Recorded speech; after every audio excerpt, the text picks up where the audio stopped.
Bonjour les amis, je vais vous remercier d'abord pour vos réactions à mon message adressé à Monsieur John Numbi. Ce message pour moi c'est comme une graine que nous sémons avec l'espoir qu'elle va germer, qu'elle va porter des fruits.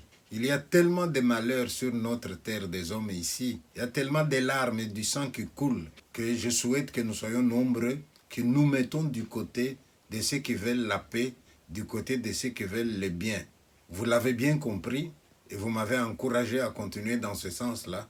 Eh bien, je vais vous dire merci. En même temps, il y a eu quand même 2 ou 3 personnes qui m'ont posé des questions qui méritaient que je réponde par cette vidéo d'aujourd'hui. Il y en a qui m'ont dit, mais monsieur, est-ce que ça vaut la peine de publier aujourd'hui un document qui rappelle les événements de 1991? Est-ce que ce n'est pas susciter de nouveau la haine? Je réponds non, mon ami. En principe, dans tous les pays du monde, quand il y a des événements heureux et même malheureux, il faut les consigner, il faut écrire, il faut entretenir la mémoire. Toutes les guerres qui ont eu lieu dans le monde, eh bien, ça donne lieu à des monuments. Il y a même un monument qu'on pourrait appeler monument aux morts, dans lequel on suppose qu'on a enterré les soldats inconnus. Pourquoi est-ce qu'on fait ce monument? C'est pour 2 objectifs. Ne pas oublier. Ne pas oublier, cela veut dire ne pas recommencer. Et on le fait aussi pour dire à ceux qui sont morts, nous ne vous avons pas oublié. Et quand on parle de monument, ce n'est pas seulement une statue, ce n'est pas seulement une stèle. Un monument, ça peut être un livre aussi, du moment que le livre laisse des traces. Regardez bien les gens qui étaient à la base de ce qui s'est passé au Katanga en 90, 91, 92, les dirigeants eux-mêmes, ils ont demandé pardon et je pense que leur pardon mérite d'être pris en compte. Mais en même temps, la jeunesse qui suit derrière ne doit pas suivre ces chemins des gens qui ont demandé pardon, qui se sont rendus compte qu'ils s'étaient trompés. Alors quand on sent de nouveau des menaces dans ce sens-là, eh bien, c'est l'occasion de rappeler. La BD, elle vient d'ailleurs de sortir. Eh bien, cette BD est réalisée dans un esprit d'objectivité. Elle est réalisée par 2 personnes. Ne l'oubliez jamais, en matière de BD, vous avez un scénariste et vous avez un dessinateur. Et le dessinateur ici, il s'appelle Senga Kibwanga, un dessinateur de Lubumbashi, à qui vous n'allez pas reprocher d'être partial. Et la BD a été réalisée pendant les événements.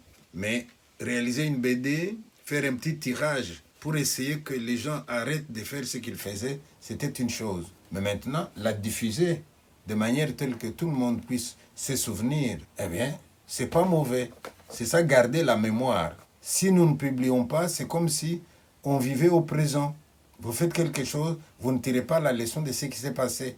Mais pour tirer les leçons, eh bien, il faut écrire des livres, il faut faire des monuments pour dire on ne vous a pas oublié et pour dire aux autres, s'il vous plaît, ne recommencez pas. J'ose espérer que le moment viendra quand il y aura la paix dans notre pays pour qu'au Kivu aussi, il y ait des monuments où on rappelle l'histoire. Même si elle est triste, il faut la rappeler. Comme ça, les gens ne vont plus recommencer. Du moins, c'est ce qu'on espère.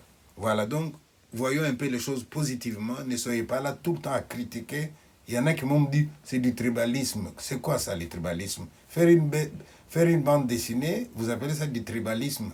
Finalement, le mot tribalisme, il est vraiment galvaudé. Hein? Il n'a plus son sens. Je ne sais pas, qu'est-ce que ça veut dire être tribaliste? Est-ce que vous pouvez appeler quelqu'un qui écrit un livre destiné à tout le monde, même à ceux de l'extérieur? Il ne les destine pas aux gens de sa tribu. Quand vous avez quelqu'un qui enseigne dans sa classe, il y a tout le monde. Eh bien, est-ce qu'il y a des manières différentes d'enseigner selon qu'on s'adresse à un élève de telle tribu et à un autre de telle tribu? Non. Il y a des gens dans cette vie qui peuvent être au-dessus de la mêlée. Acceptez-le, on peut être au-dessus de la mêlée. Et quand on est au-dessus de la mêlée, eh bien, on fait son travail en âme et en conscience. On est de partout, on n'a pas besoin d'être confiné dans sa tribu. Voilà, ça c'est pour la BD. Alors, je vais vous dire d'abord que bon, je vais vous donner les coordonnées pour la Belgique ou pour l'Europe. Vous pouvez commander et moi je vais vous l'envoyer. Alors, un conseil, je vous donne mon email et vous vous adressez à moi pour me donner votre adresse postale. À ce moment-là, je vais vous mettre sur l'adresse postale. J'ai déjà des commandes qui viennent de Lubumbashi et de Kinshasa. des gens qui s'adressent à leurs membres des familles pour dire tiens, achète-moi cette BD-là. C'est une bonne technique. Pourquoi? Parce que je cherche encore, je n'ai pas encore trouvé comment envoyer ça au Congo. Et quand on envoie au Congo, non seulement il y a le prix des transports, et même il y a le prix de diffusion au Congo. Et alors le prix peut monter très vite. Ici, elle est à 10 euros. C'est abordable alors. Si vous connaissez quelqu'un qui peut vous aider à l'acheter chez moi, eh bien, il l'achète et il vous l'envoie. Voilà pour la BD.